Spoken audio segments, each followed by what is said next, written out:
Hello दोस्तों, मैं BP sir. हमारे न्यू इंडियन कोचिंग सेंटर में आपका स्वागत है। इस चैनल पर current affair, GK GS, Hindi, गणित, रीजनिंग आदि वीडियो प्रतिदिन अपलोड की जाती हैं। आज का टॉपिक होगा हमारा इम्पोर्टेंट फार्मूला, जो कि सभी अध्यायों से संबंधित जो मैथ किसी भी एग्जाम में फार्मूला से संबंधित क्वेश्चन बनते हैं उनके बारे में बात करते हैं। जैसे कि किसी भी एग्जाम में गणित संबंधित फार्मूला बेस जो क्वेश्चन बनते हैं उनके बारे में आज सभी मैथ के सभी फार्मूला के बारे में बात करेंगे, जो कि चैप्टर वाइज होंगे। देखते हैं कौन कौन से चैप्टर के फार्मूले इंपॉर्टेंट रहते हैं एग्जाम की दृष्टि से, उनके बारे में बात करेंगे। तो देखते हैं, पहला हमारा टॉपिक दिया गया है बहुभुज। तो देखते हैं बहुभुज के एग्जाम में क्वेश्चन आते रहते हैं, उनके बारे में बात करते हैं कि बहुभुज से संबंधित क्वेश्चन बनते हैं। तो देखते हैं कौन कौन से फार्मूला इंपॉर्टेंट रहते हैं। देखते हैं, तो बहुभुज पॉलीगन्स देखते हैं। यदि बहुभुज के भुजाओं की संख्या n हो तो उसके विकर्णों की संख्या निकालने के लिए कौन सा फार्मूला की आवश्यकता होती है। तो देखते हैं, n into n minus one upon two minus n, ये फार्मूला की ज़रूरत होती है बहुभुजों की संख्या निकालने के लिए। देखते हैं अगला क्वेश्चन। अगला हमारा फार्मूला क्या है, दिया गया है किसी भी बहुभुज के बाह्य कोणों का योग कितना होता है, 360 डिग्री होता है। किसी भी बहुभुज के बाह्य कोणों का योग कितना होता है, 360 डिग्री। ये एग्जाम में क्वेश्चन बनते रहते हैं। देखते हैं अगला क्वेश्चन, किसी समबाहुभुज का प्रत्येक बाह्य कोण कितना होता है, तो 360 अपान n ये होता है। अगर बाह्य कोण निकालने के लिए कितना होता है, 360 बटे n, जहाँ n बहुभुज की भुजाओं की संख्या है।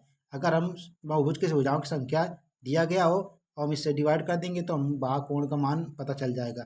देखते हैं अगला, उत्तल बहुभुज के अंतःकोणों का योग कितना होता है, तो n माइनस टू इंटू 180 अंश।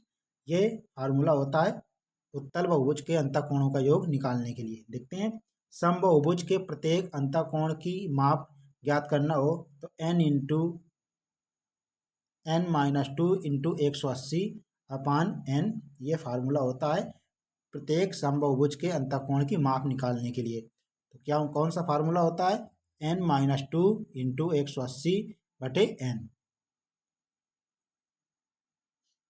देखते हैं त्रिभुज संबंधित फार्मूला।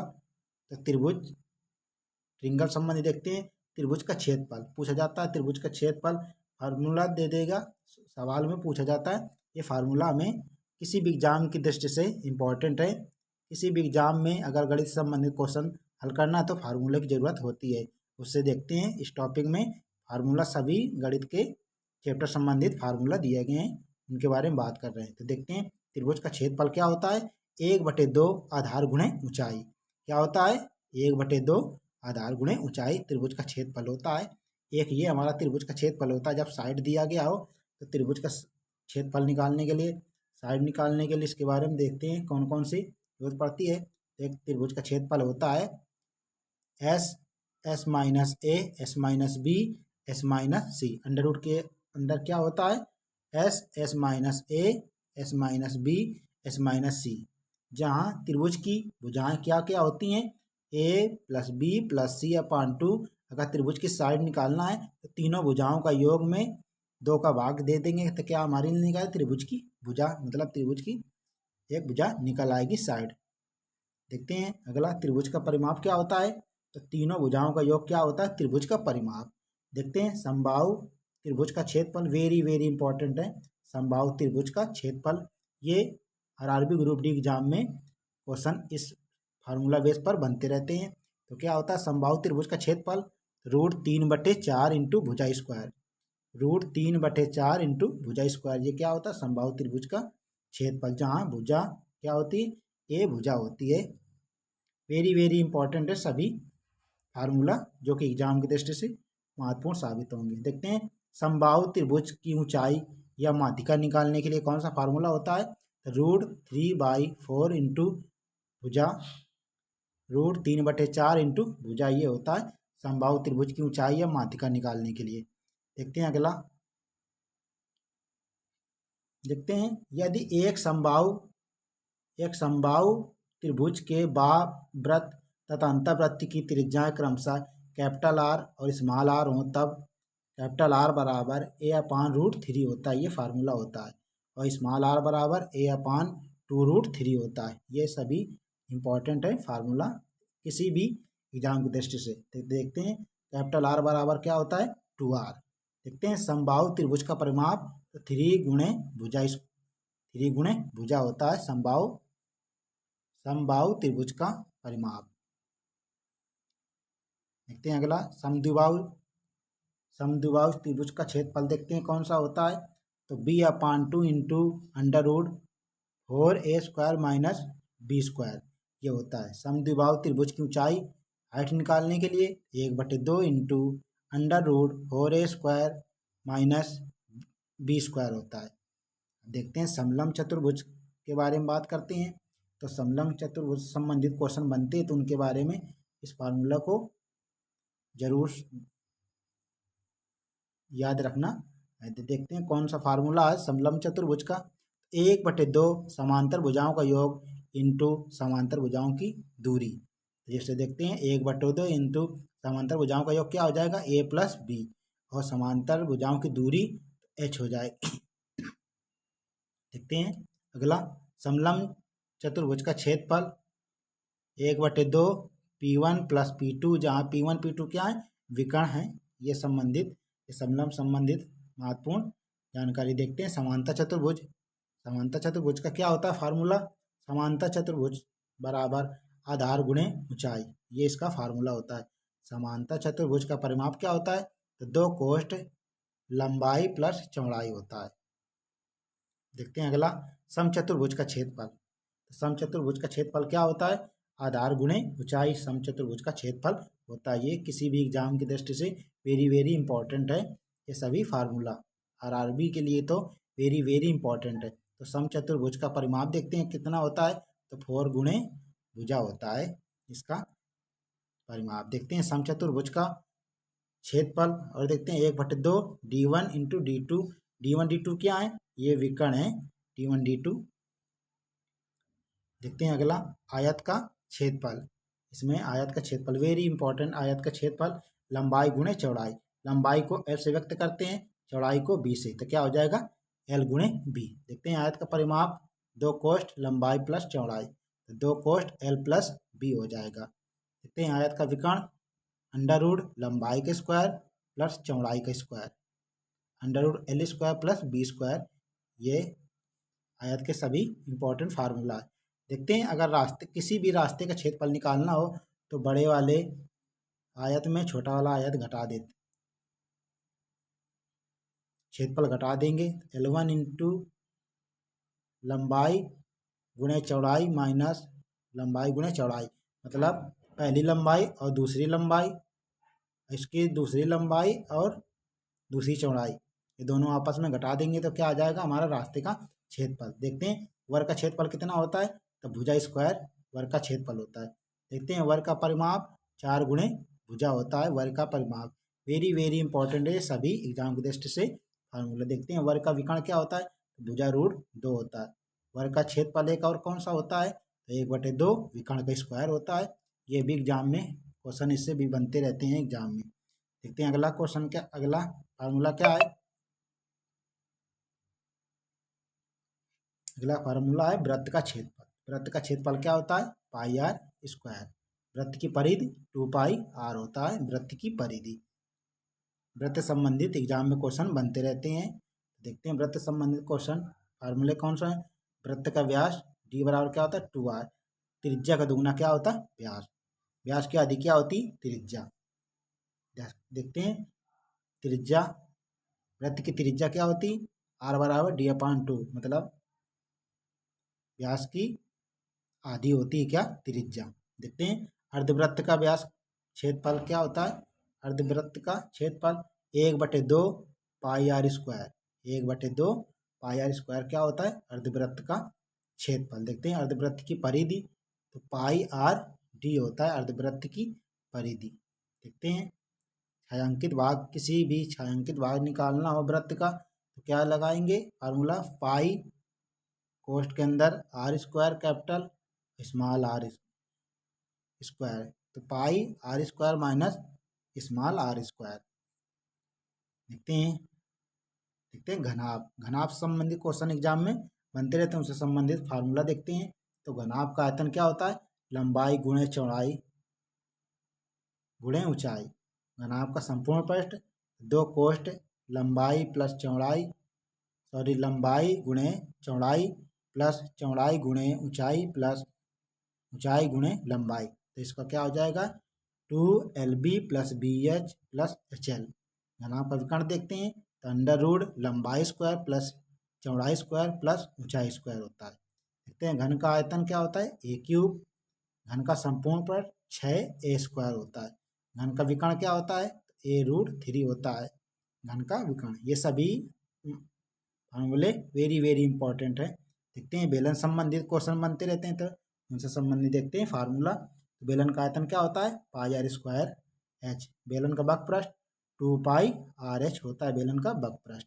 देखते हैं बेलन का संपूर्ण पृष्ठ 2 पाई आर कोष्ठ में एच प्लस आर। देखते हैं पाई का मान तो 22/7 होता है, 3.14 होता है और 180 अंश होता है पाई का मान। वेरी वेरी इंपॉर्टेंट है ये सभी फार्मूला एग्जाम की दृष्टि से। देखते हैं खोखले बेलन का आयतन, तो खोखले बेलन का आयतन कितना होता है pi R capital R square minus small R square. देखते हैं खोखले बेलन का बक पृष्ठ 2 पाई एच कोष्ठ में capital R plus small r. देखते हैं खोखले बेलन का संपूर्ण पृष्ठ तो 2 पाई कोष्ठ में capital R plus small r, फिर दूसरे कोष्ठ में capital R plus H minus R. देखते हैं शंकु का आयतन, वेरी वेरी इंपॉर्टेंट है सभी फार्मूले। शंकु का आयतन क्या होता है 1/3 पाई आर स्क्वायर एच। शंकु का बक पृष्ठ पाई आर एल प्लस आर। शंकु के आधार का क्षेत्रफल पाई आर स्क्वायर। शंकु की तिर्यक ऊंचाई under root R square plus H square होती है शंकु की तिर्यक ऊंचाई। देखते हैं गोले का आयतन, गोले का आयतन होता है 4/3 पाई आर क्यूब। गोले का पृष्ठीय क्षेत्रफल 4 पाई आर स्क्वायर। गोले का पृष्ठीय क्षेत्रफल कितना होता है 4 पाई आर स्क्वायर। ये सभी फार्मूले वेरी वेरी इंपॉर्टेंट है। देखते हैं बीजगणित संबंधित कुछ महत्वपूर्ण फार्मूले। तो a प्लस बी का होल स्क्वायर क्या होता है A square plus B square plus 2ab। देखते हैं a माइनस बी का whole square A square plus B square minus 2ab होता है। देखते हैं a प्लस बी का whole square a minus B का होल स्क्वायर प्लस 4ab। देखते हैं a माइनस बी का whole square a plus B का whole square minus 4ab। a plus B का whole cube a cube plus B cube plus 3ab कोष्ठ में a plus B. देखते हैं a minus B का whole cube a cube minus B cube minus 3ab कोष्ठ में a minus B.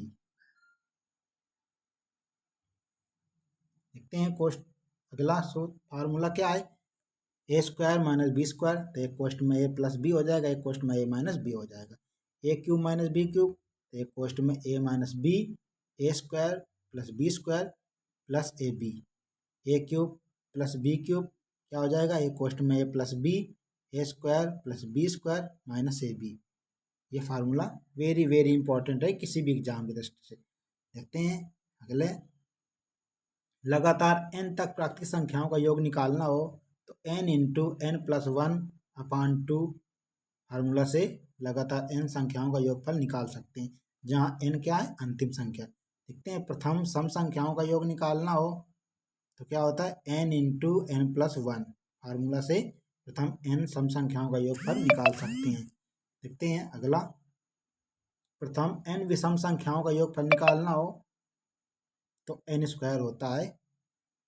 n लगातार वर्गों का योगफल निकालना हो तो कौन सा फार्मूला होता है n into N plus 1 into 2n plus 1/6। इस फार्मूला से लगातार वर्गों का योगफल निकाल सकते हैं।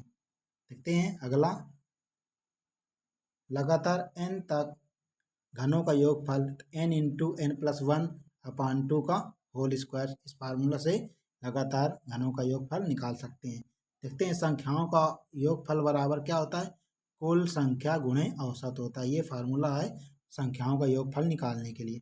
देखते हैं औसत बराबर, तो पहली संख्या प्लस अंतिम संख्या बटे 2, ये भी औसत का होता है। एक औसत बराबर क्या होता है, राशियों का योगफल बटे राशियों की संख्या। इस फार्मूला से भी क्वेश्चन हल कर सकते हैं। देखते हैं लाभ और हानि, वेरी वेरी इंपॉर्टेंट है ये लाभ हानि से संबंधित महत्वपूर्ण प्रश्न। देखते हैं लाभ को किससे डिनोट करते हैं, P से, हानि को L से। प्रॉफिट मीन्स क्या होता है, लाभ, लॉस मीन्स क्या होता है, हानि। अंकित मूल MP से व्यक्त करते हैं, क्रय मूल्य को CP कास्ट प्राइस, विक्रय मूल्य को SP सेलिंग प्राइस। देखते हैं अब लाभ बराबर क्या होता है, जाहिर सी बात ही अगर विक्रय मूल्य अधिक होगा और क्रय मूल्य कम तो क्या होगा, हमें लाभ होगा। तो लाभ बराबर क्या होगा, विक्रय मूल्य माइनस क्रय मूल्य। P बराबर SP माइनस CP हो जाएगा। ये P बराबर, जाहिर सी बात है कि जब हमारी लाभ होगा तो विक्रय मूल्य अधिक होगा, क्योंकि 10 रुपये की चीज़ अगर हम 20 में बेचेंगे तो क्या होगा, लाभ होगा। तो लाभ बराबर क्या होता है फार्मूला, विक्रय मूल्य माइनस क्रय मूल्य। तो P बराबर SP माइनस CP ये हो जाएगा। देखते हैं हानि, जाहिर सी बात अगर क्रय मूल्य हमारा 50 होगा और विक्रय मूल्य कितना हो जाएगा 30, तो जाहिर सी बात होगी कि हानि होगी। तो हानि जब होगी तो हमारा क्रय मूल्य विक्रय मूल्य कम होगा, खरीदने वाले से बेचने वाला मूल्य कम होगा तो क्या होगा, हानि। देखते हैं हानि बराबर क्या होता है, क्रय मूल्य माइनस विक्रय मूल्य। ये फार्मूला होता है L बराबर CP माइनस SP।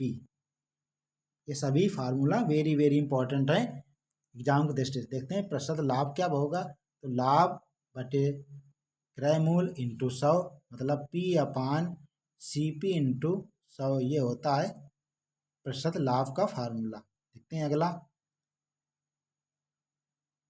तो P% बराबर P/CP इंटू 100। हानि बराबर देखते हैं, हानि % बराबर, तो हानि बटे क्रय मूल्य, लाभ हो या हानि हो हमेशा किस पर होती है, CP कास्ट प्राइस पर होती है, लाभ हो या हानि। तो हमारा हानि % पूछ रहा है, तो हानि बटे क्रय मूल्य इंटू 100, मतलब L% बराबर L इंटू CP इंटू 100। देखते हैं अंकित मूल्य, वेरी वेरी इंपॉर्टेंट है अंकित मूल्य फार्मूला। अंकित मूल्य बराबर क्या होता है, क्रय मूल्य इंटू 100 प्लस P% अपान 100 माइनस L%। मतलब जो वैल्यू परसेंट में बढ़ेगी वो ऊपर रखेंगे, जो वैल्यू परसेंटेज में घटेगी वो नीचे रखेंगे, तब वही क्या निकलेगा, अंकित मूल्य का हम मान निकाल पाएंगे। देखते हैं अब साधारण ब्याज संबंधित कुछ महत्वपूर्ण पॉइंटों के बारे में बात करेंगे। तो P से क्या करते हैं, मूलधन को, दर R से दर को, T से समय को, साधारण ब्याज को किससे करते हैं, SI से, मिश्र धन को A से व्यक्त करते हैं। देखते हैं साधारण ब्याज का सूत्र क्या होता है, साधारण ब्याज बराबर मूलधन गुणे दर बटे 100, समय बटे 100। तो साधारण ब्याज बराबर मूलधन गुणे दर गुणे समय बटे 100। तो क्या होगा, SI बराबर PRT/100, ये फार्मूला हो जाएगा PRT/100। SI बराबर PRT/100। अगर हम P निकालना हो मूलधन तो हम SI गुणे 100/RT का भाग देंगे, दर और समय का भाग देंगे। अगर हमें दर निकालना हो तो साधारण ब्याज गुणे 100 बटे मूलधन गुणे समय का क्या कर देंगे, इसमें भाग दे देंगे, तो हमारा क्या हो जाएगा, रेट निकल आएगा। अगर समय निकालना हो तो साधारण ब्याज इंटू 100 मूलधन गुणे दर का भाग देंगे, क्या निकल आएगा, समय। देखें मिश्र धन निकालना हो तब तो मूलधन प्लस साधारण ब्याज क्या होता है, मिश्र धन, A बराबर P प्लस SI। अगर हमें मूलधन निकालना हो तो मिश्र धन में साधारण ब्याज घटा देंगे, क्या आ जाएगा, मूलधन निकल आएगा। देखते हैं मिश्र धन बराबर क्या होता है, मूलधन गुणे 1 प्लस RT/100, ये होता है मिश्र धन का फार्मूला। देखते हैं चक्रवृद्धि ब्याज, वेरी वेरी इंपॉर्टेंट है चक्रवृद्धि ब्याज। तो A बराबर P इंटू 1+R/100 का होल T होता है।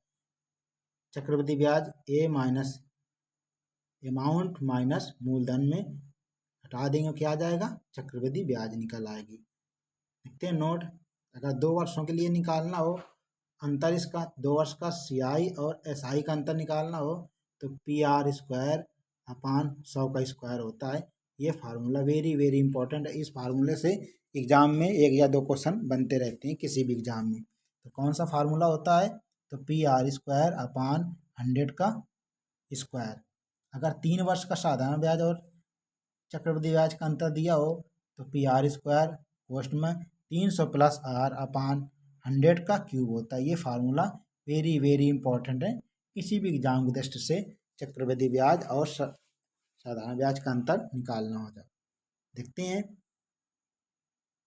कुछ पॉइंट। जब ब्याज छमाही दे हो तो दर को आधा करते हैं और समय को क्या करते हैं, दुगना। दर को कितना करते हैं, आधा, समय को दुगना करते हैं। जब ब्याज तिमाही दे हो तो दर का 1/4 तथा समय का 4 गुना। जब तिमाही ब्याज दिया हो तो दर कितना करते हैं, 1/4 और समय को 4 गुना करते हैं। और जब छमाही दी हो तो दर को क्या करते हैं, आधा और समय को दुगना करते हैं। वेरी वेरी फैक्ट हैं ये सभी पॉइंट एग्जाम की दृष्टि से।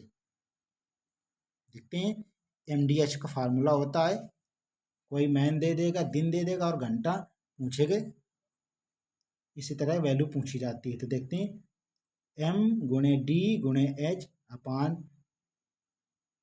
H/W इंटू मनी,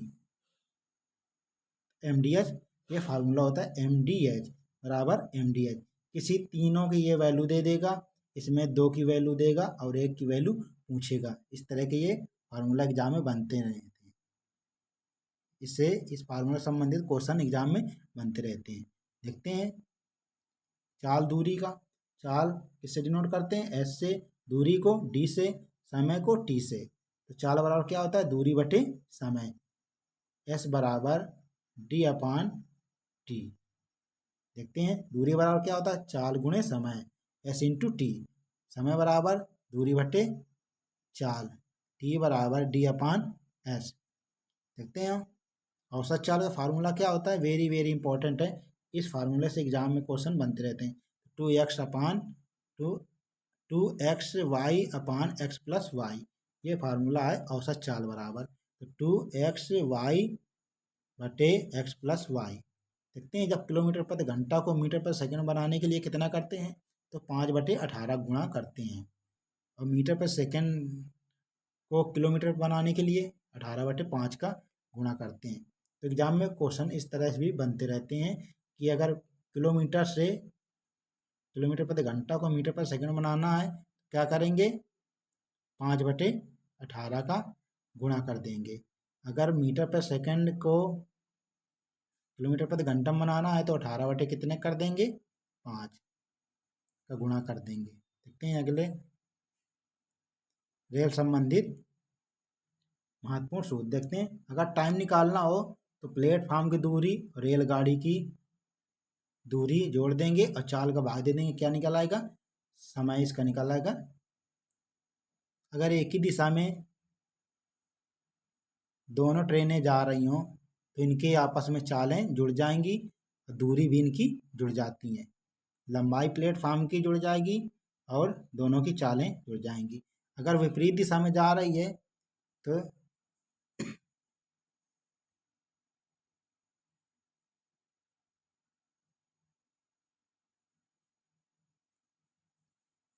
तो दोनों की लंबाई जुड़ेंगी और चाल दोनों की घट जाएंगी। तो इससे निकल आएगा क्या, अगर इससे समय निकालना है तो दोनों लंबाइयों को जोड़ के देंगे और दोनों चालों को आपस में घटा देंगे। तो इससे क्या निकल आएगा, भाग देने पर इससे समय निकल आएगा। देखते हैं नाव और धारा। नाव की चाल को हम x मानेंगे और धारा की चाल को y मानेंगे। जब नाव व धारा एक ही दिशा में हो तब इनके दोनों को आपस में जोड़ देंगे, दोनों की चालों को आपस में जोड़ देंगे। अब जब नाव व धारा विपरीत दिशा में जा रही हो तो दोनों को आपस में घटा देंगे। दोनों को आपस में घटा देंगे, मतलब है एक्स माइनस वाई, ये फार्मूला होगा। दोनों को जोड़ देंगे कब, जब नाव और धारा एक ही दिशा में हो, तो एक्स प्लस वाई। अगर एक्स वैल्यू निकालना हो तो दोनों को जोड़कर दोनों की चालों को जोड़ देंगे और घटा देंगे, उसको आधा कर देंगे, जितना आएगा वो एक्स की वैल्यू आ जाएगी। अगर वाई की वैल्यू निकालना है तो दोनों को आपस में घटा देंगे, घटाने में जो वैल्यू आएगी उसको आधा कर देंगे तो वाई को वैल्यू मिल जाएगी। मतलब है ये नाव की मिल जाएगी चाल, ये धारा की चाल मिल जाएगी। देखते हैं क्वेश्चन बनते हैं भिन्नों के लासा मासा से भी। तो भिन्नों का लासा मासा देखते हैं। भिन्नों का लासा, अगर लासा दिया गया हो तो ऊपर हम क्या निकालेंगे, लासा, और नीचे क्या निकालेंगे, मासा। अगर आगे मासा के बाद लासा की बात कही गई हो तो ऊपर वाला हम क्या निकालेंगे, लासा, नीचे वाला क्या निकालेंगे, मासा। अगर मासा की बात कही गई हो तो ऊपर हम क्या निकालेंगे, मासा, नीचे क्या निकालेंगे, लासा। वेरी वेरी इंपॉर्टेंट है ये सभी फैक्ट एग्जाम की दृष्टि से। देखते हैं अगला फार्मूला क्या होता है। पहली संख्या गुणे दूसरी संख्या बराबर क्या होता है, लासा गुणे मासा। दूसरी संख्या बराबर क्या होता है, लासा गुणे मासा बटे पहली संख्या। इस एग्जाम में, इस फार्मूले से एग्जाम में क्वेश्चन बनते रहते हैं। देखते हैं पहली संख्या बराबर लासा गुणे मासा बटे दूसरी संख्या, ये होता फार्मूला। ये सभी फार्मूला वेरी वेरी इंपॉर्टेंट है किसी भी एग्जाम की दृष्टि से। तो ऐसी ऑथेंटिक वीडियो देखने के लिए new new coaching centre YouTube channel को सब्सक्राइब एंड लाइक करें। मिलते हैं नेक्स्ट वीडियो पे, तब तक के लिए जय हिंद, जय भारत।